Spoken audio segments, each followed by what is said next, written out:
There was a day when I naively believed I could cheat death, that with the right dosage, the right drug, and the sheer willpower of my patient, we could twist fate's arm and buy more time.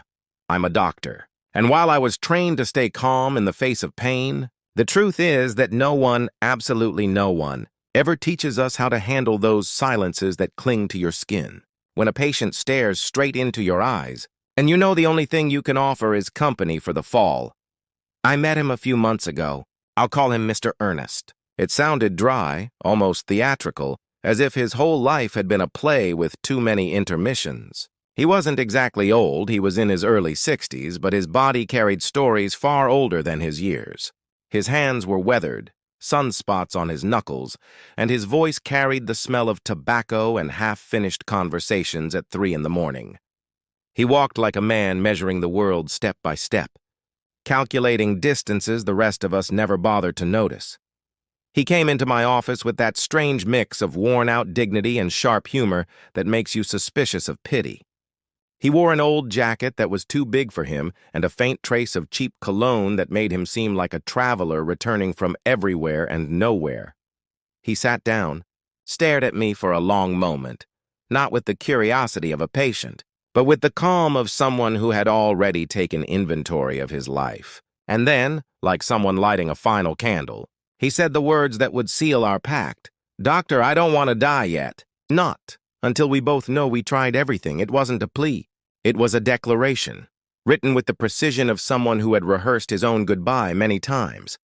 Those words stuck to me like a seal, not a desperate request, but a silent contract between two people who knew the other would act. I gave him the professional smile I'd perfected through endless night shifts and too many bad news conversations, and said what a doctor must say when entrusted with someone's last reasonable wish: "We'll try everything." And just like that, without more speeches, we became accomplices. It didn't take long before a dim but persistent light appeared. We were offered an experimental treatment, one of those drugs that sound in medical conferences like the promise of a new dawn. A combination of compounds with encouraging early results in a handful of patients. The information sheet was written in small type, risks listed with that cold legal tone that makes dangers sound like statistics.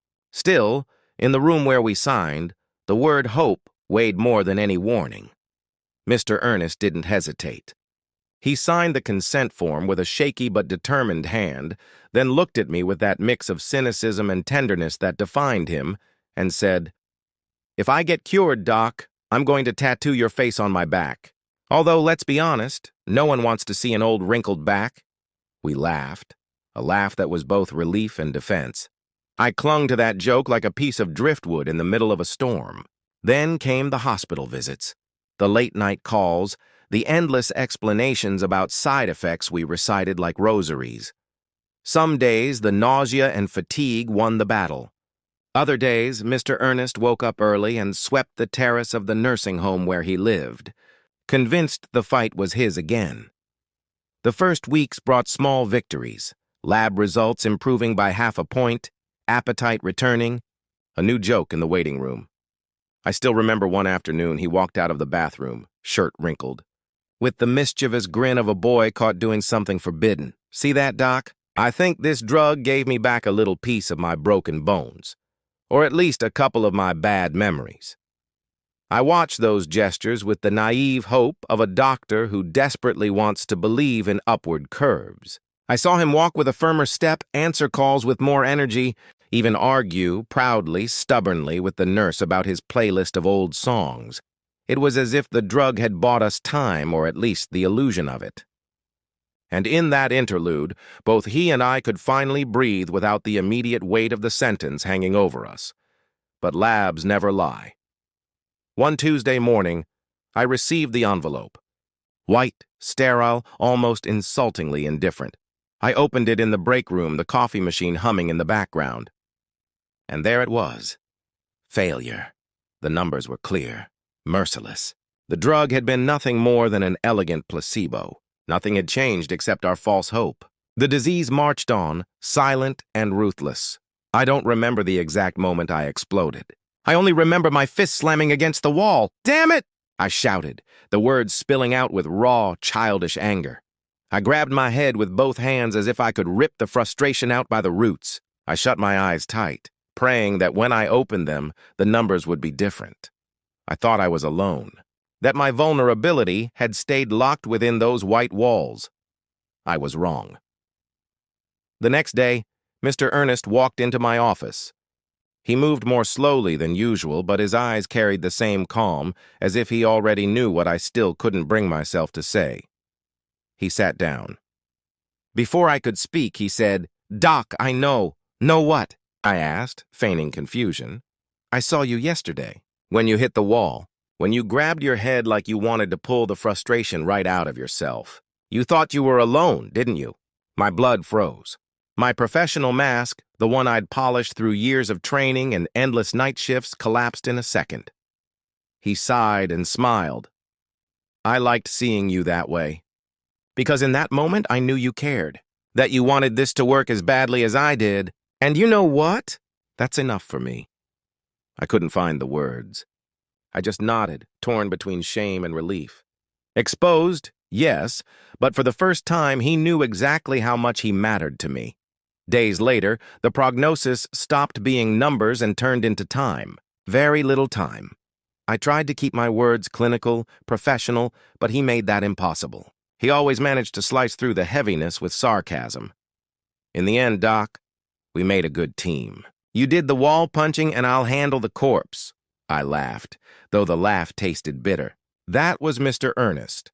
Someone who could laugh right in the face of tragedy, who could wring a smile from the very doctor writing his death sentence. And deep down, I was grateful.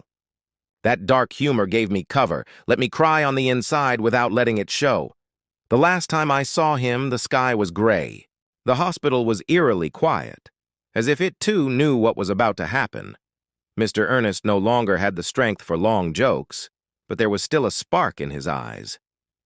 He looked at me, a mix of exhaustion and peace, and said, "Doc, don't be afraid of me leaving. I'm at peace. I lived, I laughed, even fell in love a couple times, and now it's my turn to rest. But before I go, I wanted to say thank you for being angry for me. Because that damn wall punch told me more than any pill or diagnosis ever could." I felt the knot in my throat tighten, fighting back tears that had betrayed me too many times before. This time they won. He, on the other hand, looked almost happy. "And quit blaming yourself, will you? Nobody beats death, but at least you made her sweat a little with me." That was his goodbye, a blend of irony and peace that completely disarmed me. That night, sitting alone in my office, I realized something they never teach you in med school. Being a doctor doesn't always mean saving lives. Sometimes it means holding them just long enough so they can say goodbye without fear. Mr. Ernest is gone now, but his voice still haunts the empty hallways. I can hear him mocking me, laughing at my frustration, reminding me that medicine is more than protocols and statistics. And though it hurts to admit it, he was right. In the middle of all the helplessness, the only thing that really matters is that it mattered to him. Now, whenever I see a new patient with hope in their eyes, I think of Mr. Ernest, of how he taught me that the true humanity of a doctor is revealed in those moments when we let the mask fall.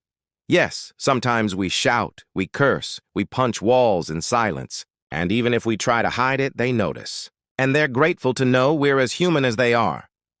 Mr. Ernest left this world in peace, and I was left with the bitter yet beautiful certainty that my frustration, that desperate gesture I thought was a mistake, was in fact his greatest comfort. And that's how Mr. Ernest taught me that medicine isn't always about winning. Sometimes it's about accompanying someone to the very end.